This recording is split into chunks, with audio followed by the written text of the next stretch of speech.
ওহ, এ সমভূমি, আজ তাপমাত্রা কত রে? জানি না ভাই, তবে মাত্রা ছাড়িয়ে গেছে। এই গরমে গায়ে ক্যাকটাস জন্মে গেছে। আরে তোর তো তাও জন্মেছে, আমারগুলো মারা গেছে। আরে আমারও মারা যেতে বেশি দিন নেই, সব খালবিল শুকিয়ে মোবিল হয়ে গেছে। কেন, বর্ষায় তো বেশ ভালোই জল আন্ডারগ্রাউন্ড করলি, কিছু ছাড়। হ্যাঁ, তো তুইও তো কত খনিজ সোনাদানা আন্ডারগ্রাউন্ড করে রেখেছিস, আমি কিছু বলেছি? আরে তো বল না, কত খনিতে কত পানি দিবি? হবে না ভাই, আমার মাটি উর্বর রাখতে ওইটুকু জল লাগবে। ঠিক আছে, তোর এই বর্বরতার কথা মনে থাকবে। আরে বিশ্বাস কর মালভূমি, যেটুকু খাবার জল আছে সেটা আমারই চলবে না, এক্সট্রা ধোবার জল থাকলে তোকে নিশ্চয়ই দিতাম। মানে সেবার 5 কেজি সোনার বদলে যে 5 লিটার মিনারেল ওয়াটার দিলি, ওটা ধোবার জল ছিল? দুর্বোকা, ধোবার জল হতে যাবে কেন, ডোবার জল ছিল। শালা জল নিয়েও দুর্নীতি? হ্যাঁ, তুই শুধু আমার দুর্নীতিটাই দেখতে পাচ্ছিস, আর ওই মেঘ যে আমাদের ডোবা পুকুরের জল বাষ্প করে ওই পাহাড়ের কোলে ঢালছে, তার বেলা কে কার কোলে কি ঢালছে সমভূমি? কি মেঘা আপনি? হ্যাঁ রে, আমি। আমার নামে তো দেখছি খুব কুকথার কুয়াশা সৃষ্টি হচ্ছে। না না, কুয়াশা নয়, ধোঁয়াশা, অস্পষ্ট। তো কষ্ট করে স্পষ্ট কথাটা বলে ফেলো। তোদের কিসে এত ফাটছে? কিসে আবার? এই গরমে আমাদের মাটি ফেটে ফাঁক হয়ে যাচ্ছে, আর যত বৃষ্টিপাত তাক করে শুধু ওই পাহাড়ের কোলে ঢালছেন। এ আপনার কেমন অসমনীতি? রাজনীতি। এই, আমার জলীয় বাষ্প আমি কারো কোলে ঢালবো না হলে ঢালবো সেটা আমার ব্যাপার, এতে তোদের কি বে? তোদের কি মানে? জলীয় বাষ্পের জলটা তো আমাদের জলাশয় দিকেই নিচ্ছেন। তো মাটি লাগা জলাশয়ের জলটা কি তোর বাবা ভরে, নাকি চোরাই জলের কল দিয়ে ওগুলো ভরিস? আর আমার পিছন দিয়ে কি তাপ বেরোয় যে আমি জল বাষ্প করবো? তাপ নিয়ে কোনো চাপ থাকলে সূর্যদার সাথে কন্ট্যাক্ট কর। ও বাবা, তাহলে তো হয়ে গেল। আমার একটা বন্ধু সূর্যদার একটু বেশি কন্টাক্টে চলে এসেছিল, এখন সে পৃথিবীর বৃহত্তম মরুভূমি সাহারা। হ্যাঁ, তাহলে দেখ, সাহারা হবি না বেসাহারা হয়েই থাকবি। আর এখানে এই গরমে আমি ঠিক ঘনীভূত হতে পারছি না। এখন মন চাইছে শীতল ওয়েদারে ধাক্কা খেতে পাহাড়ে, করতে শৈলক্ষেপ বৃষ্টিপাত, ভিজিয়ে দিতে প্রতিবাদ। উফ, ফার্স্ট ক্লাস। উফ, পুরো 18+। ফার্স্ট ক্লাস তো লাগবেই, উঁচু ভূমি, আবার পর্বতের ছেলে, তেলা মাথায় তেল দেয়া আর কি। ভাই, ওটা ভেজা মাথায় জল দেওয়া হবে না? চুকার, আর একটা কথা বললে মুখে বাজ মেরে দেবো। হ্যাঁ, সেটা অন্তত করুন না, অন্তত বৃষ্টিপাত তো হবে। কিন্তু যে গড় যায় সে তো বর্ষায় না। বর্ষায় ডুবিয়ে মারবো তোকে মালো। হ্যালো হ্যালো ক্লাউডি বেবি, আসো। না, যাবো না। তোমার কাছে গেলে তুমি আমায় ঘনীভূত করে আমার বৃষ্টিপাত করিয়ে দাও। বেবি, তোমার কালো মুখ দেখলে আমার ভালো লাগে না, তাই তো বৃষ্টিপাত করিয়ে দিই। ওমা তাই? আমার দুষ্টু হিল, দাঁড়াও যাই। এই এয়ার বাস।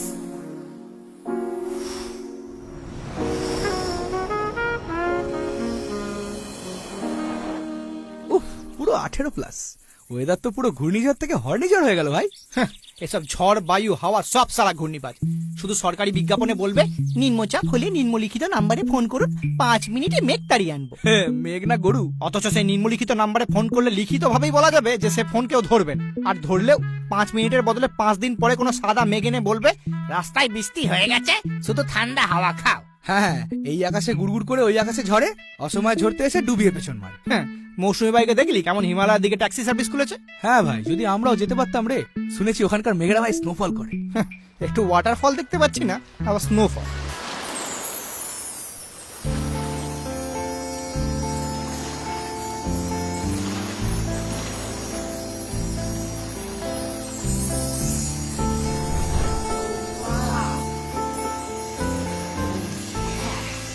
এক্সকিউজ মি ল্যান্স, আমি কি আপনাদের উপর দিয়ে প্রবাহিত হতে পারি? হ্যাঁ হ্যাঁ, নিশ্চয়ই। শুধু প্রবাহিত কেন, আপনি বিবাহিতও হতে পারেন। মানে? মানে বিভিন্ন দিকে প্রবাহিত হতে পারেন। ও বাবা, বিবাহিত মানে যে বিভিন্ন দিকে প্রবাহিত হওয়া, তা তো জানতাম না। কোন নদীও যে এতটা প্রবাহিনী, তরঙ্গিনী আর স্রোতস্বিনী হতে পারে, সেটাও তো আপনাকে না দেখলে জানতাম না। ও রিয়েলি? হ্যাঁ রিয়েলি ম্যাডাম, আপনার যা বরফ গলা জলে পুষ্ট ফিগার, একবার একে বেঁকে চলে ইনস্টাগ্রামে রিল দিলে আপনি আজকেই viral. Well thanks guys, but let me introduce myself. আমি অলরেডি একজন Instagram model and I have 3 million followers also. ও তাই নাকি? তা আপনার ইনস্টাগ্রাম আইডির নাম কি? আই থিংক নটি নদী নামটা আপনাদের সকলেরই সার্চ হিস্ট্রিতে পাওয়া যাবে। হ্যাঁ, আপনি নটি নদী? আরে ম্যাডাম, আপনার জলের স্রোত দেখেই তো এই গরমে জলের তেষ্টা মেটাচ্ছি। আর দেখেছেন, মুখ দেখে চিনতেই পারিনি। ইটস ওকে, মুখ তো দেখাই না, চিনবেন কি করে? But if you want to see more, please check my bio. Now please tell me, কার উপর দিয়ে যাব? ম্যাডাম আপনি ওপর দিয়ে যাবেন বলছেন না, সমভূমির উচ্চতা তো মাত্র 300 মিটার, আমার উচ্চতা ওর থেকেও বেশি। শুনেছিলাম তুই ক্ষয়জাত মালভূমি, তার শিলার সাথে সাথে যে বুদ্ধিটাও ক্ষয়ে গেছে সেটা তো জানতাম না। নাহলে কেউ উপর বলতে উচ্চতা মনে করে। হ্যাঁ রে সঞ্চয়জাত সমভূমি, যেমন তুই আমার ক্ষয়ে যাওয়া পলিবালি মেরে নিজের বলে মনে করিস। এটা তোর নয়, প্রকৃতির দান, নিতেই পারি। হ্যাঁ, বংশটাই তো দানে চলছে, সালা ভিখারি। এই মেরে শিলা ভেঙে দেবো। আয় না আয়, মুখে বালি ছুড়ে মারবো। তুই আয় না, তুই আয় না, তুই আয়, Guys, তুই আয় না। প্লিজ আপনারা নিজেদের মধ্যে টেকটনিক প্লেটের কলিশন করবেন না প্লিজ, না হলে এক্ষুনি ভূমিকম্পে চারিদিক ফেটে ডিজাস্টার হবে। আরে ফাটুক ম্যাডাম, আপনার জন্য আমি ব্যবচ্ছিন্ন মালভূমি হয়ে যাবো। ম্যাডাম আমি আমার বালিতে লিখে দিচ্ছি, ভূমির ঢালের দিক থেকে আমার মতো পারফেক্ট ভূমি আপনি কোথাও পাবেন না। এবার আপনি ডিসাইড করুন, আপনিও শক্ত পাথুরে জমি দিয়ে যাবেন, না আমার নরম আদুরে ভূমিতে গা ভাসাবেন। কেন বে, আদর্শ তুই করতে পারিস? চারটা এই কি বললি? যা শুনলি তুই? ওকে ওকে, স্টপ স্টপ, আই ডিসাইডেড আমি দুজনের মাঝখান দিয়ে যাব। হ্যাঁ, মাঝখান দিয়ে? তাহলে ম্যাডাম দুটো শাখায় বিভক্ত হয়ে দুজনের ওপর দিয়ে গেলে ভালো হতো না? No, impossible. শাখা নদী সৃষ্টি করতে গেলে তো আমাকে আবার আপনাদের ভাষায় বিবাহিত হতে হবে, তাতে আমার ফ্লো আর ফিগার দুই খারাপ হবে। মাঝখান দিয়ে যেতে দিলে বলুন, না হলে আমার পানি প্রার্থীর অভাব নেই। আরে না না ম্যাডাম, আপনি যেখান দিয়ে খুশি যান, আপনার যৌবনের জোয়ার ভাটা ও বেটা মালভূমি জানবে কি করে? এমন করছিস যেন ম্যাডাম থেকে ওই জোয়ারে কতবার টেনে নিয়ে গেছে। You guys are so funny. তবে আমি কিন্তু খরস্রোতা নই যে শুধু টেনেই নিয়ে যাব, মুড হলে মাঝে মধ্যে ডুবিয়েও ছাড়ি।